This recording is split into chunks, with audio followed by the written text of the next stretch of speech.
Here we are live at the 360 Vegas studios with this edition of School Police Talk. We have some very special people here, so I'd like you gentlemen to look at me and get excited because we have a lot of interesting things to talk about. Please introduce yourselves to us. I'm Officer Lance Picone, Clark County School District Police Department. And how long have you been with them? Going on 9 years in June. Steve Bufford, I'm the sergeant over the Diversion and Wellness Bureau. I've been with School Police since 2001. So I appreciate you gentlemen coming on, okay? When it comes to the school police, what people don't realize is that they're there for a lot of different reasons. They help the community. They do stuff with the school district. So please tell us what it is that you do with the school district, please. So at the school police, I train the officers with CIT, Crisis Intervention Team Training. Through the Bureau, we also have social work program that I assist with. I am our liaison with the police department for our School Just Partnership program, and I'm sure there's other stuff in there too that I get assigned to do. Yeah, and you were shaking your head. Now, the Crisis Intervention Team, explain to us what that is. So Crisis Intervention Team Training consists of a 40-hour training that all officers go through that bridges the gap from law enforcement and mental health. So we give officers the ideas of red flags in the field, what to look for, what they can identify and say, hey, maybe this isn't just a criminal action, maybe something else is going on. And that's something that's very important because you as a school district police officer, you have other responsibilities to the community and things like this that you have to look for within a child and within a family and stuff like that, right? Yeah, just taking that little extra time at our job and going a little further. Yeah. And it's really cool because I don't know either one of you on a very personal level, but to see you two interact before we went on the TV show here today, it's very cool. Yeah. Because one of the things that we talk about is the fact that people can feel through the television. If they believe they can look in someone's eye, just like you two gentlemen can, and you can feel, the warmth in what someone is saying because you know that it's the truth. So tell us what it is that you do, please. Well, just when you talk about that, I think that keys up on why a lot of people get into school policing.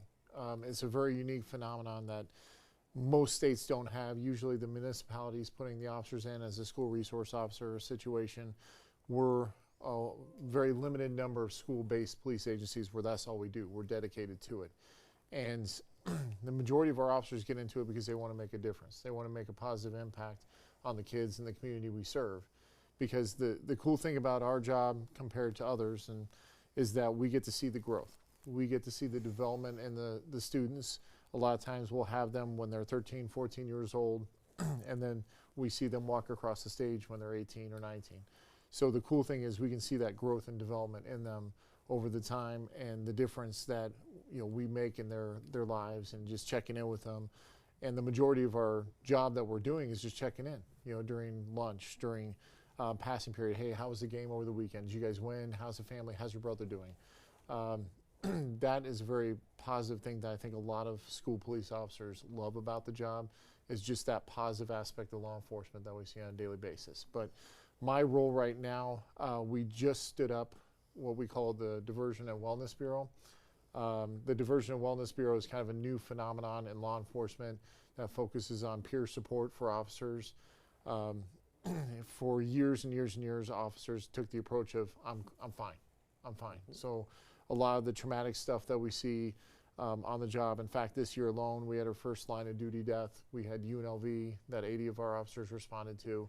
So we're seeing things and we're encountering things, and that doesn't take in consideration the things we see on a daily basis. Kids hurting, kids suffering, and being victims of crime and trying to help them through that and seeing their suffering. So there's a lot of elements that kind of build over time that in the past officers would just say, I'm fine, whereas now the Wellness Bureau can help focus on officers improving their mental state or small groups where we're participating in basketball or a hiking group or something, just to get, you still have that camaraderie and that relationship that you have with the other officers, and that's kind of an opportunity for us to talk through things, outside of the work environment. So that's the wellness side of the house. The peer support side is when something traumatic happens. If there's an event that happens to an officer's family, an officer themselves, a medical incident, a death of a family member, our bureau will step in and assist and have a peer support situation with that officer. We're currently in the process of certifying 16 of our officers as peer support officers. So when there is an issue that an officer encounters or their family encounters, we can be there for them in support. Just hearing both of you gentlemen for 5 minutes, I got about 100 questions. You know what I'm saying? Yeah. I'm going to start off with a few questions, then I'm going to go back to you because I got a bunch of questions for you guys, okay? You want your officers to be in working mode for as long as they can for one specific agency, which is fantastic, okay? And so part of the fact that, which is the first thing I'd like to touch on, okay, is that when it comes to an officer, now I could never be an officer because when I see danger, I'm running the opposite way. But to be an officer, you have to be a special person. Not only for the variety of other reasons, but for the fact that when you see danger, you are running towards danger instead of running away from danger. One of the biggest things that we deal with is the fact that an officer goes and buries himself in a private room in a dark hole and never does anything because he never wants to show weakness because the officer is a warrior.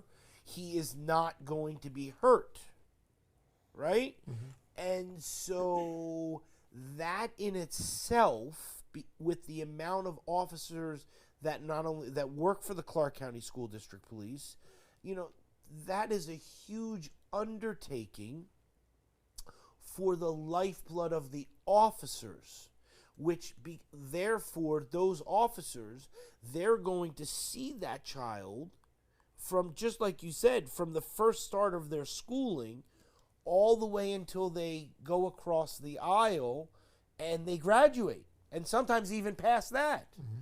So talk to me about the wellness end of things for the officers. What does an officer do? Because they might feel intimidated to come and say, I need to talk about something. I have a little bit of problems. Absolutely. So right now we're in the very infancy of the development of the Bureau. We're basically building the plane as we're flying it. There's other agencies that have a well-established program. So maybe what we're striving to do and what we're striving to accomplish is a better way to describe it. So for example, Metro has their Wellness Bureau established, and we've met with them to see what things we can pull from them to help build our Bureau. And they actually have licensed therapists available to their officers that have office hours where they can go in, meet with them about issues they're having. It's housed at their headquarters. So the one thing that we were concerned about going into this is how would the officers perceive a wellness bureau? How would they accept it? Are they going to be willing to open up? Are they willing to accept that? And the reason why I bring Metro into the equation is because they had the same concern, but because they've already established it, that concern has been answered because they are overwhelmed with people coming in and talking and seeking help. Not because Metro's a messed up agency, but we're all human beings and we all see and get things and get affected by them, and that's how we work through them to prevent something, to prevent an officer from being hurt mentally or having issues. So the point is just seeking that trust from the officers and knowing that we're here to help and we're not, no one's trying to get in trouble or get the officers in trouble. We're there to serve them. And I think that's reassuring to see as we build this program and as we implement the peer support program, that it will work and the officers will seek assistance, because I think the pendulum has swung now where, we all hear the phrase it's okay to not be okay, and a lot of the things we see and we go through these things together, and the person sitting next to me feels the same way. We just don't talk about it. So this is an opportunity for them to open up and share. And as we get more and more officers certified in peer support, that's the whole goal, is to bring them in and make them feel comfortable in that setting. But also on the opposite side of it, with the wellness side, because there are two distinct sides of the wellness with the preventative, and then the peer support with the reactive when something does happen. So that's an important distinguishment to make there. Yeah. And children, different from adults, okay? They are very influenced very easily. And so when I was growing up, we didn't have all these computers and social media and all this type of stuff. But in today's world, to be a child, to go to school is not a matter of going there and saying 3 + 3 = 6. There is a lot more things that go into it. And so you need your officers to be in perfect health, so when the student comes to them, that officer isn't grouchy because he's keeping things bottled up inside. So when you go and you talk to the children, right, and or young adults, right, as they get into the high schools and things like this, it's very important for you as an officer to be able to have somebody that wants to be able to share that so that you can do your job better, right? Yeah, I mean, for me, everything boils back to communication. And whether we're communicating with kids, adults, if that officer is thinking about something else, that they're not going to be able to communicate effectively. So getting them to where they're not worrying about other things happening in life, whether it's at work, outside of work, getting them in a place where they feel good, they feel comfortable. That's the goal, is to make sure officers feel comfortable, make sure they're not thinking about other things, worrying about what's happening outside of work. Yeah, and again, from your standpoint, you know, that comes back to because you're very calm. You can see that. And that calmness is what you need in order to do your job effectively. Because sometimes things happen, and I can only imagine, because from a standpoint of a child and or young adult, you know, they're in an environment where things can get heated probably very fast. And so you see things as an officer that others in the law enforcement field might see adults, but you primarily see the younger generation that's coming up, and you need to be able to have that positive influence. Because if you're not providing that child or that young adult with a positive influence, who knows where they're going to end up. And so it's really important that we do as much as we can. And so that's why you do what you do.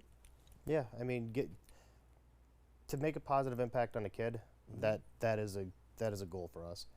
Every day we go to work, if we take I like to look at it as we give opportunities. We hope those kids take the advantage of the opportunities that we're giving them. If we're helping them, if they take our calm as a positive thing and they take that away, awesome. If that helped them in the situation they were in, that is a good goal to have. Yeah. And now when we reach the sort of culmination of the end of the year, right? You Yeah. both are laughing. Talk to us about preparedness and things like that, of, you know, what a child and or young adult needs to be doing right now to be prepared for the end of the year and stuff like that. So I know for us, for us, call volume goes up, and kids are anxious. A lot of them, school is a safe place for them. Being prepared for the summer means they aren't going to the location they go to every single day during the school year for safety. So I guess being prepared for them would be acting out for them, so they get in trouble. I'm not sure. Yeah. So you know, and I the reason I say it is because when it comes to when the child is or the parents are watching, right? You know, it's important to know that the officers are there the school district police is there. They have wonderful officers that really care. Mm-hmm. And so that's something that is very important. So when you see your fellow officers, you have the camaraderie, and the students and all that can see that, and it therefore leads to a positive area of working. Would you say that? Yeah. Yep. I'd agree with that. The one thing also piggybacking on that is a lot of times one thing that we see towards the end of the school year is, especially the last couple of days, is the kids will feel as though if I do something now, I won't get caught. I'll leave and everybody will forget about it and not catch it. So that's another thing, is just mentoring the kids and passing the word along that, hey, yeah, you may get into something at the end of the school year, but it's going to be addressed, and it may come back to bite you at the beginning of the next school year. But a lot of kids think, well, if I get in now, we hit summer break, people forget about it. Yeah. So, and the reason I bring that up is because, when it comes to the school and it comes to the school district, we want everyone to know that, you guys love the students and that you truly care. You know what I mean? Like, most people, they don't. And so I know a lot of people that work for the school district police on a very personal level, and I know that they could be anywhere, but part of the reason that they do it is because they really, they want to be a positive influence on the child. They want to have something so that, when it comes to they can come and talk to someone, they feel that they can come and talk to someone because they've seen that person, for the last 10 years, right? You know what I mean? On a first name basis. Go ahead. No, and you have that rapport. And I was just, one of the things I'm very proud of, and is I still stay in touch with kids when I started with the district in 2001. They're now in their 30s, which dates me significantly. But, one was over to a family barbecue for a birthday last weekend, and he's in his 30s. He works at a bank. Great kid, but you just build that rapport, and and you just continue you continue that check-in now. I'm still shooting text messages. Hey, how's everything going? Are you okay? Some are having hard times. Just know I'm praying for you and I'm here in support of you. And they're in their 30s. Yeah. So that, I think, is what really drives me, is just being able to see the difference and see that my efforts it's worth something. You can see it. You can see the actual difference. And I think that's where the dichotomy between school police and other agencies come into play is, if you're a municipal officer and you go to a home that they're calling 911 because they can't handle the situation that they're facing at their house, so they call the police to step in. You go there, you investigate, you make an arrest, you do whatever, hey, leave, do this, do that, and then the officers go. And you until you get called back to that house, you don't know if the time that you spent talking to that teenager or talking to that husband, you don't know if that had an impact or difference. We get to see that.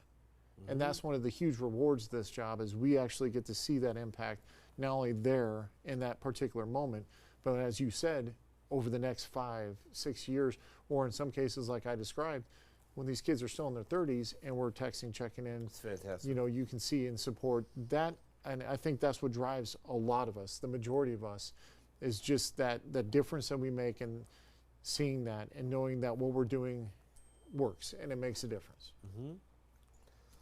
I was going to say to you that one of the things that I was thinking about when it comes to the end of the year, right, or things like that, is a lot of students, and I don't know the answer to this, but are they allowed to drive to school? Like if a student is of age, they're allowed to drive. So in the high schools, they're allowed to drive. They're allowed to drive. Yeah. So there's a lot of things that we want people to know, because we want everyone to be here next year and for the years after, which is the fact of, the speeding. Yeah. While people are driving and stuff like this. And one of the things that people don't know about the Clark County School District Police, and we've had Lieutenant Campbell on here a few times, and he's very passionate about the school zones. Yes. right? And you know that they're there for a reason. And when it says 15 or 25, that doesn't mean 150, right? Add a one. Add a one, exactly. And so the thing is that let's talk a little bit about the fact of when it comes to the end of the year, we want everyone to not only be here, right? But if you're just now getting your driver's license, that doesn't mean to take your car and go very fast. That, you know, that means that the school zones are still there until what they stop at the end of the year. Is that when they or is there summer class? At the end of the school year for the students, the school zones will be inactive till the start of the next year. Right. Unless there's summer school at the locations. Unless there's summer school. And so there could be scenarios where the school zones would be there. And so we have to make sure that all people are maintaining through those school zones. We have people that are getting injured and things like this. And so you're shaking your head and you know, it's very, very important, right? Yeah, it's very disheartening, the numbers this school year alone of students, parents being hit on the way to school or from school. It's staggering, and I'm sure Lieutenant Campbell can talk about these numbers with you. It's just. I'd love to get him on here. He won't do it. You know what I'm saying? I keep trying, but one day he will. You know what I'm saying? And that's one thing that I think our motors officer really focuses on is the number, and really reducing that. And obviously, I believe we're up to I think 106 for about 100, which is just heartbreaking. 106. I believe so. Pedestrians hit. One of the best things about the school police talk is that we're just starting. And so one of the benefits to doing this is that we're going to be doing this at the start of next school season where we didn't this year.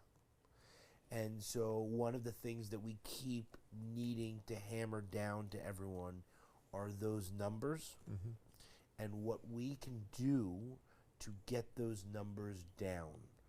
You know what I'm saying? So next time you get here, I'm going to come on, we'll have some like hard facts and stuff like this. Johnny got us some pictures. Okay? So let's see what we can do here. Okay? What do you think of this? Okay. Clark County School District Police Traffic Unit teamed up with Las Vegas Metropolitan Police, Nevada State Police, North Las Vegas, Boulder City, and Henderson for a school zone saturation. I didn't know that that's what we were going to talk about, but we were just very interesting. But here's one of the things that we've learned, okay? It's great to have a conversation, but people respond to pictures. And when they see a picture and then they see it live on Channel 13, you know, it really is impactful. Much greater than you and I having any type of conversation. It doesn't make any sense to me, but it actually is what comes to fruition, okay? And so when we see this, again, let's talk about the Clark County School District Police. They do a lot of things when it comes to patrolling the roads. They do a lot of things of joining forces. They do a lot of things like this. And so when it comes to working for a wonderful agency like the Clark County School District Police, camaraderie is fantastic there. Talk to us about the camaraderie between you and the officers. I mean, there's camaraderie definitely plays a big part in our job. I again go back to communication. Yeah. You can't communicate effectively if an officer has, say, you go on a call with them. If you have that body language communication that you can see if they're handling the call well, if you can see they're agitated, you have that ability to identify that and address it, as opposed to letting it go and negatively impact that individual they're working with, negatively impact their day. If with camaraderie, we as officers, I know we get along very well. Laugh and joke at each other. I know you want to. You know what I'm saying? Me and my sergeant, we joke a lot. but it's part of again. I'm It's part of telling that you, I was communication. great seeing you guys. It was like, you know what I mean? When you guys weren't on the TV. I'm sorry, I didn't mean to interrupt. It was No, you're just good. It's not just through our agency. Like, we work well with other agencies. We communicate with officers from other agencies in a way that assists our officers in the field. So, like, for instance, with our CIT program, we work with the National Alliance on Mental Illness through Southern Nevada. We work with their staff. One of their staff members is a retired Las Vegas Metro officer who helped me get our program running with the information he gave me. We still communicate with him. We still talk to him. And that was 3 years ago when we started ours. Through Henderson, I still communicate with one of their officers who was a part of their CIT program that they had when I started it. So the camaraderie isn't just agency specific; it's throughout the valley. Yeah, and you need that. Like, you have to go out there and again risk your life every single day because you don't know what's in front of you until you get there, right? And you need to have that. Not only knowing your brother officer has your back, right? But like, you need that so that you can provide that positive impact for the community, and you need to be in a laughing and jovial way, because sometimes situations can get very tense, and you need to be level-headed, right? No, absolutely. And I think there's a time and place for humor, and there's obviously where you get down to business. But just speaking to the camaraderie, not only with your own agency, like Officer Picone noted, but just with outside jurisdictions. I've been in the Valley as a school police officer for 23 years. The communication now between the agencies is better than it's ever been.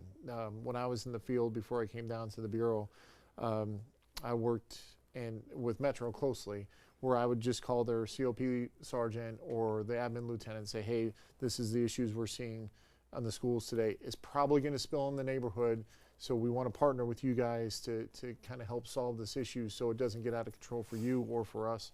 They'll send us support during the day, but then we also support them in the neighborhoods in the evenings.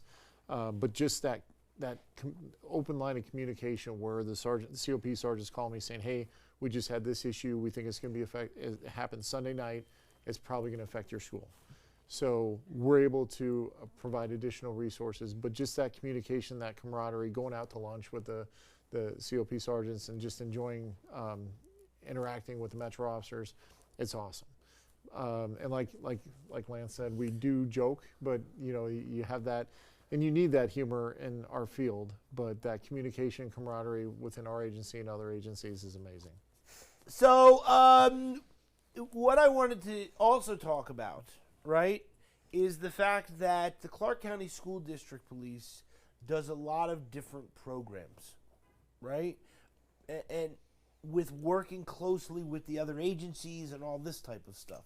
So you wanted to talk to me about this special program. You mentioned something about gates. You both laughed. I said, no more talking. I want to get this all on camera.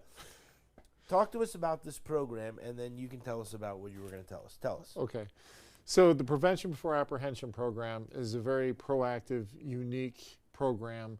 And a lot of people are familiar in law enforcement with community outreach, where the police department will have you come out for a barbecue or an event, and they'll talk about problem solving, and burglary prevention, stuff like that. But it's very impersonal because there's such large numbers and, the officers are just mingling. The Prevention Before Apprehension program is unique in that we go to the homes of at-risk kids, meet with their families. We're in plain clothes, so we do not look like this. We're wearing a polo shirt and, khaki pants or whatever.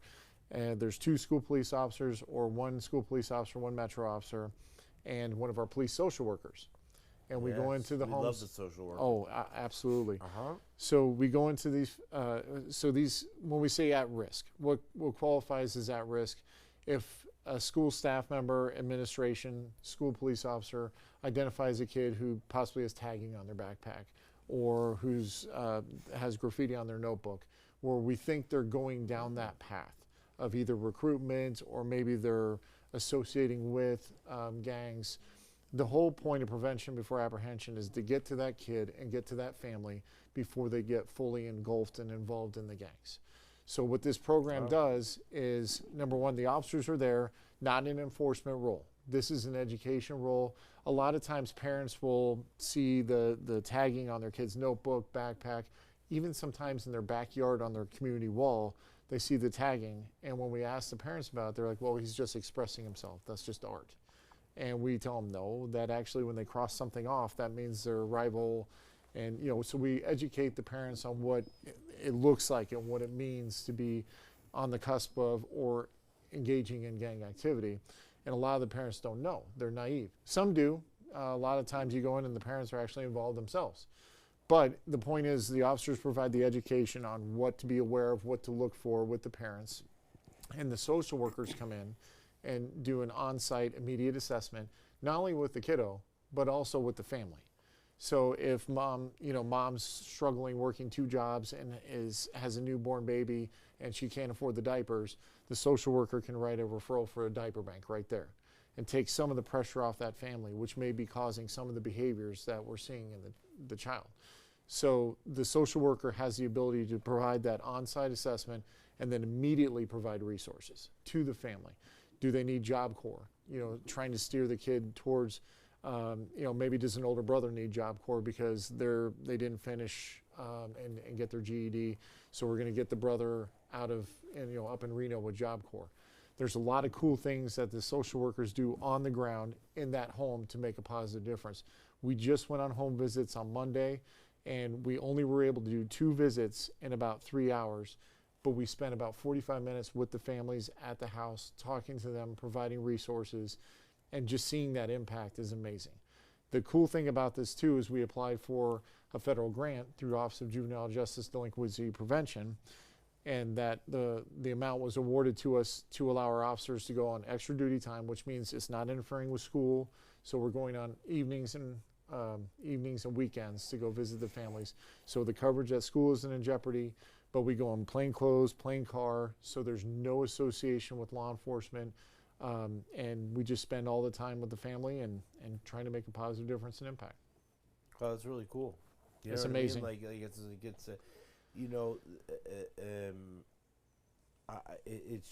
really cool. So I want to get to what you were saying. Yeah, but what I was saying was that. It's really amazing because to be able to do that, and again, we love the social workers, right? It's amazing. We had them come on the last show; they were fantastic, and so they described exactly what it is that they do. Now there's 6 of them, right? And so when they talked about what it is that they do, to be able to have that extra resource. And again, we don't want to blame anyone. Sometimes things happen in life. And so it's very important to have a support system. And so to be able to provide that to the families. And again, I love the fact of going out and playing clothes, right? Like you go out there and you're not trying to be enforceful. You're just trying to have a conversation, right? Kind of like what you do, right? Yeah, no, it's hard enough to get people interacting with the cops to kind of let their guard down. Going out in plain clothes without a marked vehicle, bring a social worker to say, hey, we are here not for enforcement. We're here to help. We're here to try to get you, if there's something you need. And one of our biggest referrals on the home visits from our social workers is the getting diapers. Like that's one of their biggest things because some families are just, they're just doing what they can to maintain. Yeah. So just getting them that little extra help lets them say, oh, they came to my house, they're meeting us here to help. And it's really cool to see that. Yeah, and most people don't want to help. Most people. A lot of people say they want to help. Right, but they don't do it, and they want something in return. Correct. Right, and so you don't want anything in return. No. You just want to go out there and just provide as much support as you possibly can for the families. And again, everyone struggles. Everyone is human, and everyone goes through all different types of things. And so when you go out there and you spend time, you need someone like yourself who understand and is part of this training so that when you go out there and you talk to the families,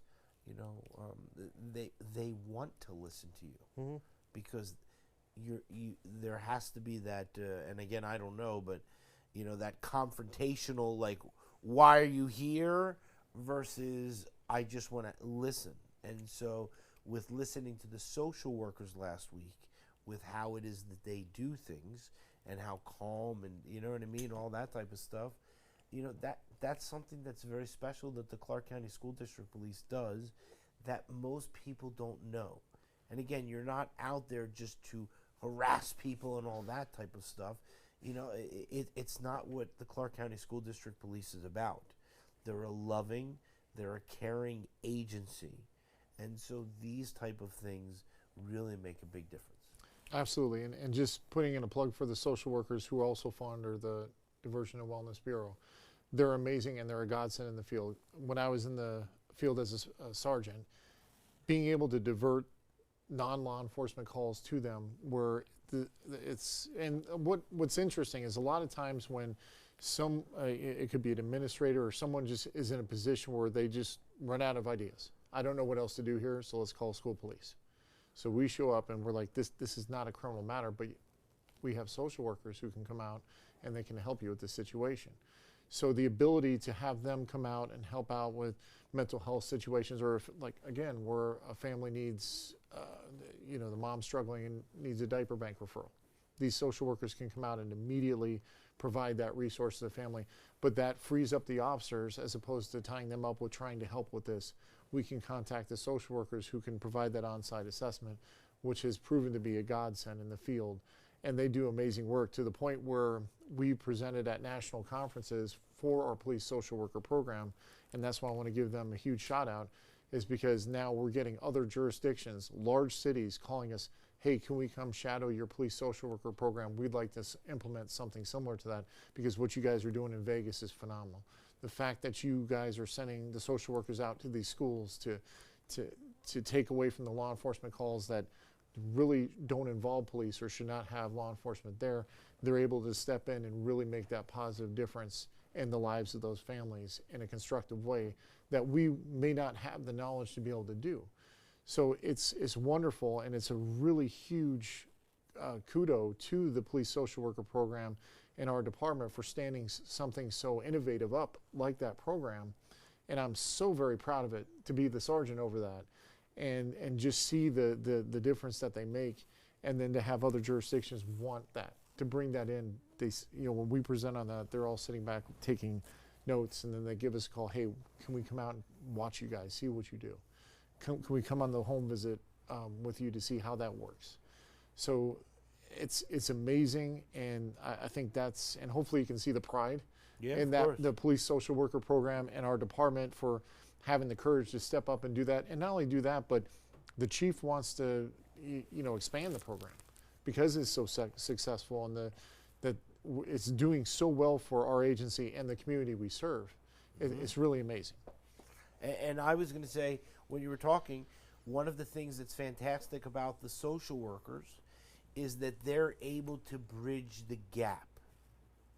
And so there was always this, area that, like, just like you're talking about, that wasn't the law enforcement end, but like you wanted to help, but you're not really able to help because you can't do those things. And so to be able to work for an agency, and again, we love the chief. I told him when he was here, every single time that we've had any type of tragedy where an officer lost their life, he's always here. It didn't matter which agency it was for. You know what I mean? And so to be able to work for an agency and to be able to have such pride, because I see it in your face and I see it in your face, it is really fantastic, because most people don't have that much pride for an agency they work with. And so they're always looking for something else. And so that doesn't happen with the Clark County School District Police, because when you're with someone for so long, right? Yeah, no, it's a great department to work for. I know every day I enjoy going to work. When I wasn't doing the current position, when I worked at the high school I worked at, it was a fun time to go to work. The people you interact with, the kids you get to interact with, the staff members you get to interact with, the parents. It was a good time. I like to look at it from, we work in an education setting. Our interactions should be educational. We should be helping people understand what our job is and what we're there to do. Yeah, and at the end of the day, the more that you do, right, is the better community that we're going to have in the future. Like the children and or young adults, he came over and had a barbecue with you, right? Like, you knew him when he was a young gentleman. You know what I mean? And so if you didn't have that positive interaction, and again, one person creates a world, right? So if you didn't have that positive interaction, and if you didn't know how to talk to people, and if you didn't know how to communicate on a level where someone that you talked with was excited, right? Then, who knows where that person wouldn't be. Maybe he wouldn't be a banker. Maybe he would have gone down a different road. And so that's something that with your training and with what you're doing, and to be able to have the support staff of the social workers for that, it is absolutely tremendous. And so it's just, again, it's really exciting for the fact that from the leadership that they have allowed this opportunity. And so it's very exciting, because anytime that you can expand something, or anytime that someone else is watching you because it's so good, it comes down to the leadership of that program. And so I would feel just like you. I would feel very prideful and very proud. Absolutely, yeah. And our department has evolved significantly. I've been with the department for over 2 decades, and to see it is where we are now to where when I first started is night and day completely. And a lot of it is the leadership of Chief Blackeye. And it is pretty remarkable to see the expansion and the things that we're getting involved with that prior to and just going into different worlds that we normally wouldn't, but that benefit the community we serve, and working more closely with the law enforcement agencies, working more closely with Metro Henderson, North Las Vegas, and fostering those partnerships. But it does take that philosophy, that leadership philosophy where, hey, we're working together. Because it's very naive to think that something that happens on a school campus doesn't spill over into the neighborhoods in the evenings and the weekends, and vice versa. So it's important that we're working closely with these agencies during those time frames, so when something does happen over the weekend that is going to impact the population we serve, we're aware of it. And not only are we aware of it, but we're partnering with whatever jurisdiction that was affected over the weekend. They're working with us to make sure that it doesn't continue or escalate at the school, but it goes back and forth. And that leadership is pretty remarkable to have that focus and that vision. So one of the things that we were talking about was when it comes to over the summer, you touched on the fact, and that people have not maybe a safe place, because they're, and then you said about the fact that they go to regimented every single day. During the summer months, the Clark County School District Police work, right? Mm-hmm. You guys don't take off and you're on vacations for 4 months or something like that. This isn't happening, right? There's a lot of things that need to be done and things like this, right? As well as we touched on the fact of the patrolling and stuff. In the summer months, if someone needs the social workers, right, because they're not able to see you, they don't have your personal cell phone, right? Mm-hmm. So when it comes to being there, they're like, well, what do I do for the summer months? What is it that someone can do during those months? Yeah, I know. So if someone wants to contact the department, there's always dispatch. They can contact dispatch. We do have 24-hour services, even throughout the summer. If they don't want to be known or they want it to be anonymous, they can still contact the Safe Voice reporting system, and that will actually be an anonymous report that's sent to us, and we will still look into it. We will still get, the department will still dispatch officers to calls for that. And there is a disconnect over the summer, right, to be honest with you. And if there's a juvenile out there that they know their friend's in crisis, or they're concerned about their friend because maybe they've been posting something on social media and they're concerned about their well-being, or something may be going on, Safe Voice is a wonderful opportunity to reconnect and be able to report that concern anonymously, that there's a concern that their suicidal behaviors or ideation, or they're posting in dangerous situations, possibly with a firearm or something like that. It is a way or an outlet for a juvenile or even family to be able to report in an anonymous fashion to Safe Voice, which then gets dispatched to the jurisdiction and school police to be able to respond to and assist. Well, how do you contact Safe Voice? You go to the website, or There's an app. You can actually download the app on the phone, and really? You can just and there's actually someone on that can chat 24/7 from the state, from Safe Voice. So when someone reports something, they'll come back with follow-up questions. It could be address, or where can we locate this person to make sure they're okay. But again, it's all anonymous, and it's always manned 24/7 with somebody. You don't want to call it an operator, but someone who will chat back, basically asking pertinent questions to make sure that that person gets the resources that they need. Wow, I never heard of that in my life. No, that's really cool, because the thing is that during the summer, when a lot of things can happen, right? A lot of people might not know that they're able to reach out, and that someone is there, and that someone cares, and that if there's a problem, someone is going to reach back out to them, because we want to ensure that all the children and or young adults come back after the summer months. Yeah. We don't want to lose anyone. We don't want anyone to end up in a bad situation. You know what I mean? Like, we know that we were all children. We were all kids. You know what I mean? We all did dumb things, right? But the thing is that we don't want to do anything that's going to have very bad consequences. And so to be able to have something where someone is able to contact, and again, an adult, like, maybe they don't know what that graffiti looks like. Maybe they are a member of that affiliation, and so they do. But there's probably a lot of people, when you watch the news programs and you see and their children unfortunately lose their life to drugs or fentanyl or these type of things, they didn't know. Like listen, my student was a straight A student. He went upstairs. He does his homework every night. You know what I mean? How was I supposed to know that, he got some pill from some guy down the road, and he went and he took it and he thought it was an aspirin, and he's not on the planet anymore. Yeah. Right? And heartbreaking. And so, but these are the real stories that we need to talk about, so that we ensure that the parents are in the know, and if they need that there's a resource for them to reach out and say, what does this mean on my son's backpack?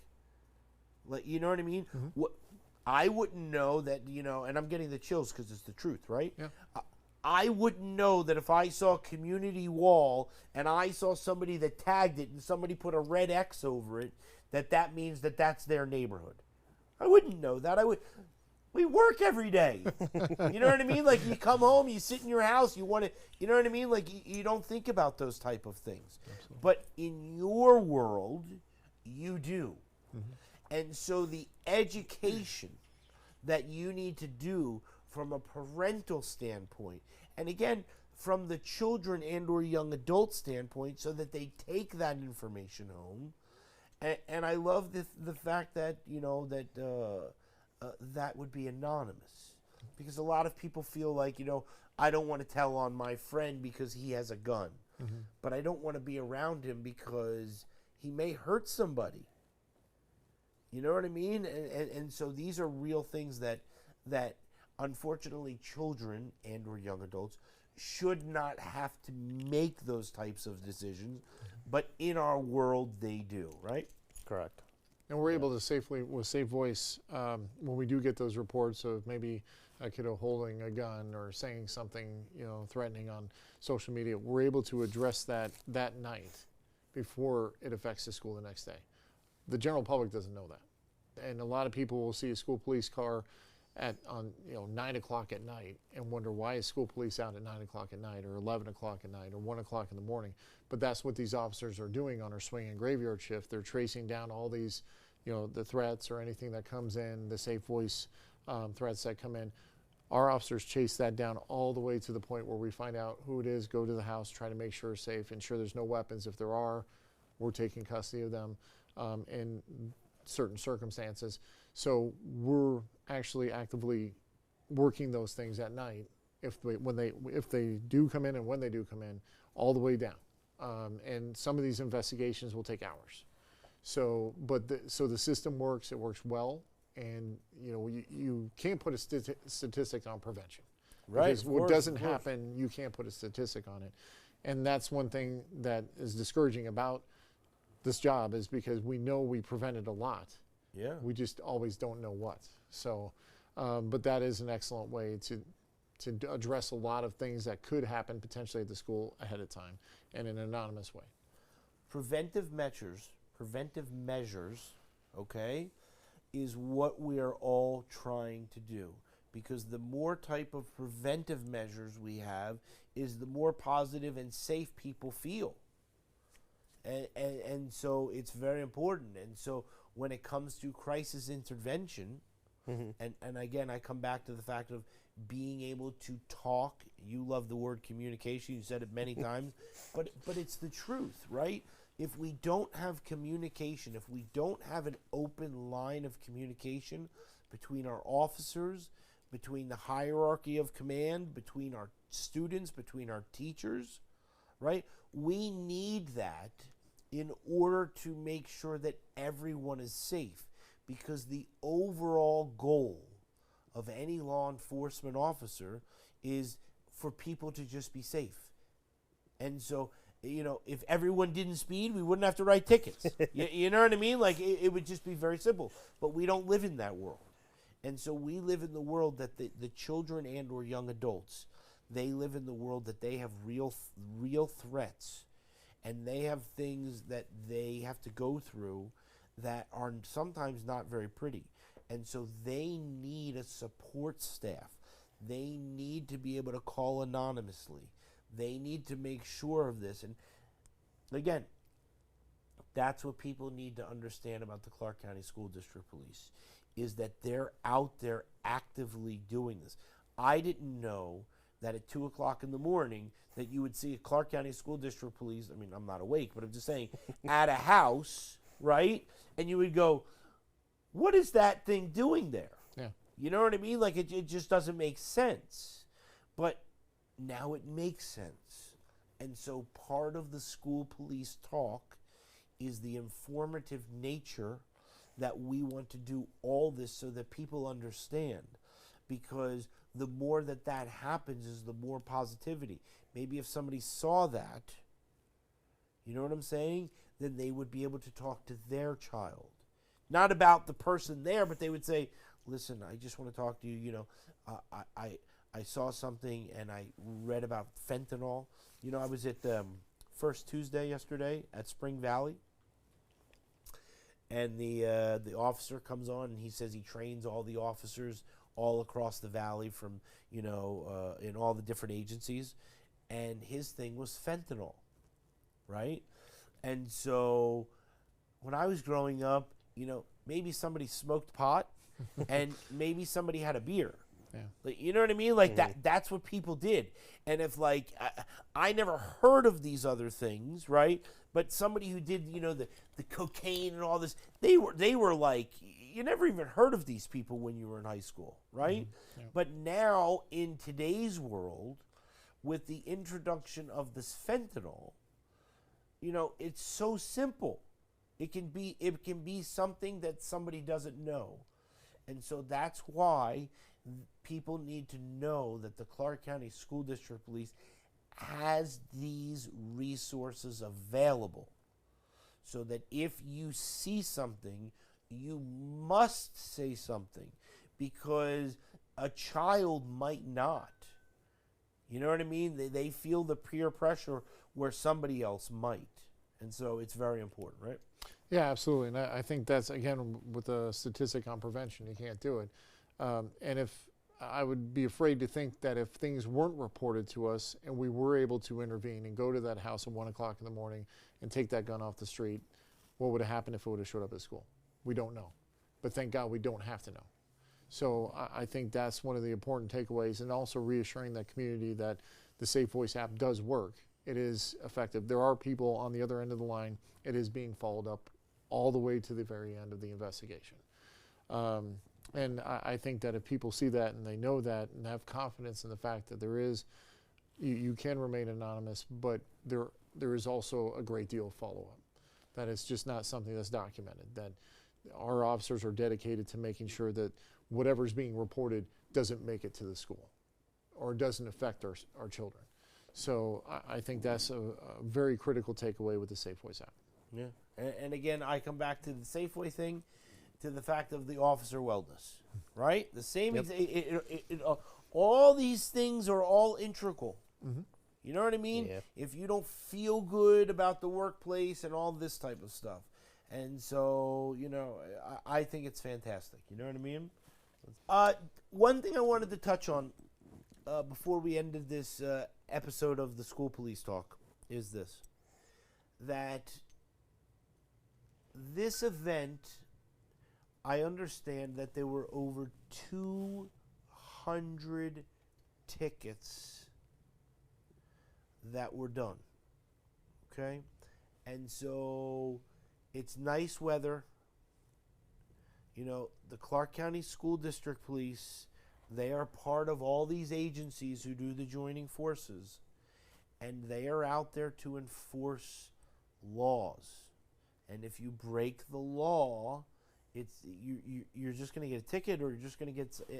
And so it's very important for people to know that the Clark County School District Police is out there for the children, for the young adults, but they're out there to enforce the law. And so when you break the law, something will happen. And so it's a kudos to them out there. You know what I mean? They're out there in the sun. You know what I mean? And just I couldn't do it. You know what I'm saying? But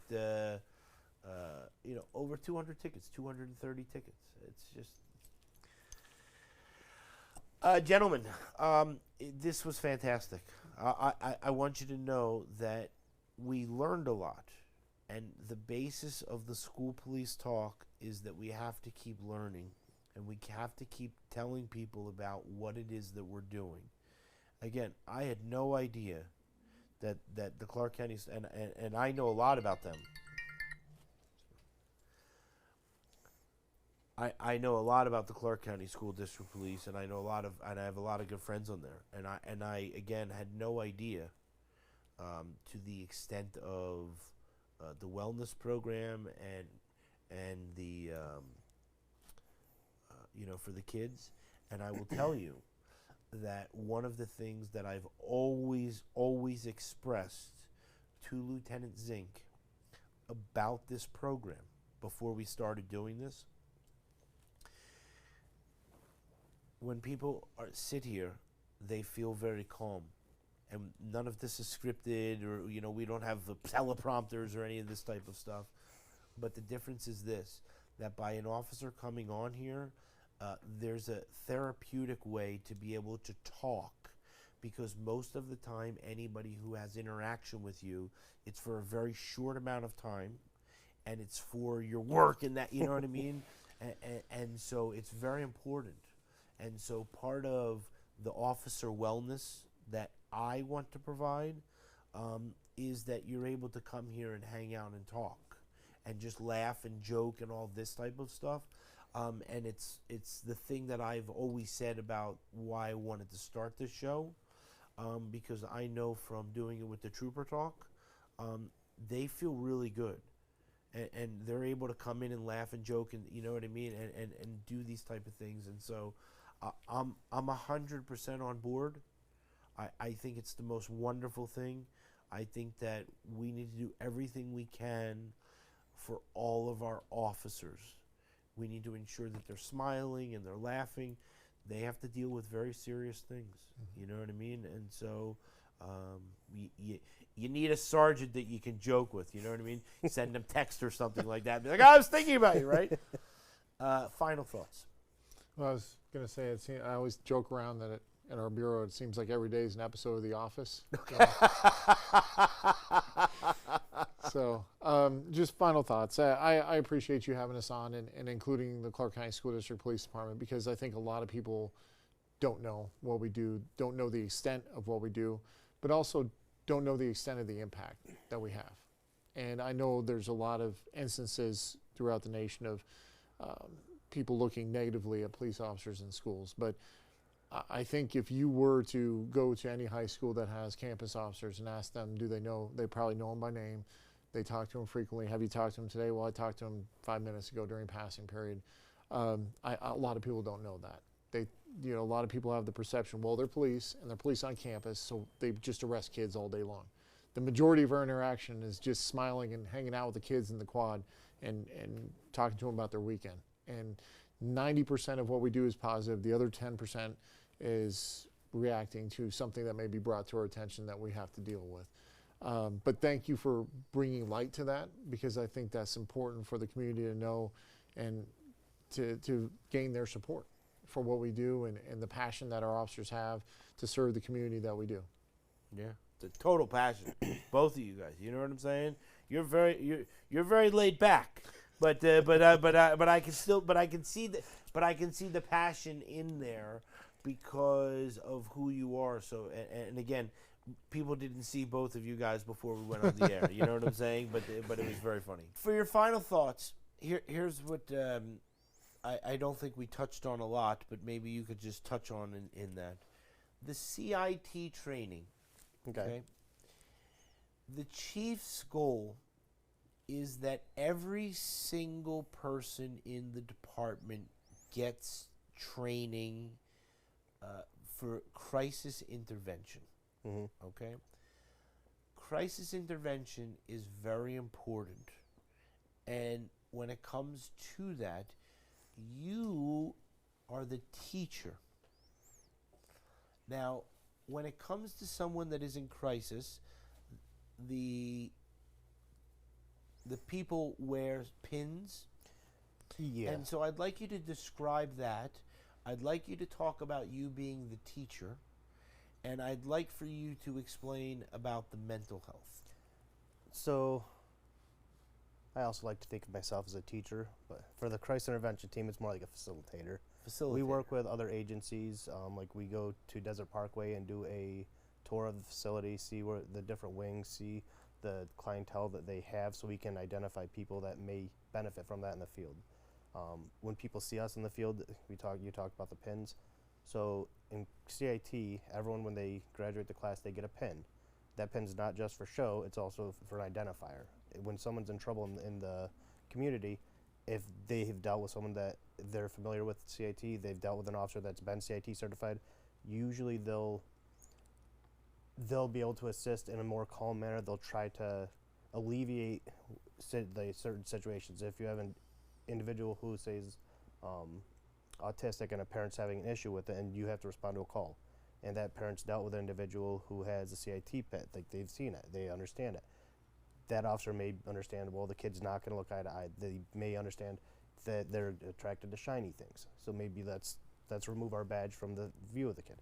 Like little things like that might make the difference between a escalation and a de-escalation in a situation. These are things that we try to convey to the officers during the training. I know some of we do, because we are school police, I try to get a good portion on it to be like juvenile oriented. So the autism kind of plays a big role in ours. But we get educated, I guess, on pretty much any type of mental health condition. We get some education, an introductory idea of, hey, this is what it is. These are key behaviors that you may see. These are identifiers that you may be able to notice when you're in the field. If this happens, here's some little tips and tricks that may help you. So, and so sometimes, and again, you know, it doesn't make someone a bad person. Sometimes people need medication. You know, sometimes people forget medication for whatever the reason. You know, sometimes they run out, but sometimes things happen in the morning and you run out of the house and you just forget. And there are people that need certain medications so that they're able to communicate in a little bit better and easier manner than without that. And so part of your training is to be able to understand both ways so that you can not only communicate with them, but that you could assist someone else in communicating with that person. Would that be fair? Yeah, I mean, something as simple as going to a hospital, everyone gets a bracelet, like a wristband, right? Well, we had officers at one of our elementary schools, or I'm sorry, middle schools, that had a person that was homeless walk on campus, and they they gave an outlandish story, and the officer like, I have no idea what's going on. Well, after a good 10 minutes, one of the officers noticed, oh look, a bracelet, the wristband. Well, it was from one of the local hospitals right around the corner. They called and said, hey, are you guys familiar with this person? Yeah, they just left. So the whole class is, again, it's we aren't going to be clinicians in the field. What we are going to be able to hopefully convey to the officers is to identify things, something that may help and de-escalate a situation as opposed to letting it go further where someone's going to become escalated. It's very important because in order to communicate and in order to be very calm, you need to understand what it is that you're doing. Part of being a law enforcement officer is school and class and training. And people don't realize when you're an officer, they think, oh, that's the end of it, and you never have to do this stuff again, right? But no, you're constantly training, right? You're constantly going over scenarios and things like this. But then when it comes to the mental health, right, of the students, right, that's something that you personally have been extra trained so that you then can pass your knowledge on to others in the field, right? Hopefully. That's the goal, is to, the trainings that I've gone to is to help the officers in the field do their job, not just, I don't want to say better because our officers are great, but more effectively. More tools. Yeah, More it add one more tool to the belt. Yeah. And what were you going to say? No, just adding more tools, and the ultimate goal is not to use force. No, none of our officers wake up in the morning wanting to use force. We don't ever want to have to apply force, but we do it to protect ourselves and the community we serve. But this gives our officers that additional tool to possibly identify someone who's in crisis, identify the behaviors, and what the officer can possibly do, and Lance put it very directly, like tips or tricks on how you can not escalate that situation unintentionally to the point where it does rise to the level of the use of force. That's the whole point, so we don't have to do that. And then we can turn our attention from the law enforcement, we can stabilize the situation, we can turn our focus from law enforcement to then get one of our police social workers there. Okay, we've settled this situation, we stabilized it, let's bring in our police social worker. Now that everything's safe, we figured things out, everybody's calm, let's get you help. Let's get this figured out so we can stop this from happening again. So it's more preventative than anything else, but just doing everything we can possible to avoid the use of force. Yeah, and what I was going to say was, it's all about the use of our mouth. Like if we can do everything with the use of our mouth in a communication way, you know, it's much better for everybody. And that's something that the crisis intervention teaches. Correct. Right? Is to just be calm and to, just be able to, communicate, right? One of the most impactful things when I initially took the CIT from Metro a few years back, was low and slow. Talking low and slow. People who are in crisis are not processing the same as you and I would. If you give them time to catch up with what you're trying to convey, it's going to help them. So, and again, that communication, that's going to be the goal. So you would say that so when you explain that, so would you say that it's you wouldn't communicate with so many words? You would just kind of talk softer. And Talking just, softer, lowering your volume. You're not going to talk rapidly because they are not going to be able to follow or track what you're saying. So you're going to talk lower. You're going to talk slower just to give them the chance to hear what you're saying. And that's what's important. You know what I mean? Like these little tips and tricks, right? But you wouldn't know that, right? And so if an officer was in need and he was at a different location, he can reach out to you and you would say, okay, listen, here's what I'm going to tell you. The first thing you need to do is you need to lower your voice by 5. Second thing you need to do is to every other word take out and talk slow, so that the person, you know what I mean, like those type of things. But if you have no one to communicate to, then you don't know. And so to be able to have someone of expertise in that field to be able to then teach others is tremendous, to be able to have that in your tool belt, because you might need it. Let's hope you never do. But in some instances, we might need it. And so it's always better on the communication versus anything else. Right? Correct. Yeah. So. Okay. What else you got? Easy for you to be excited. You got a pen. Right. All right, let's go right here. All right, so you ready? Let's just look at me. So, what we're going to do is, this is the end of the show now. And so, I must tell you, super informative, gentlemen.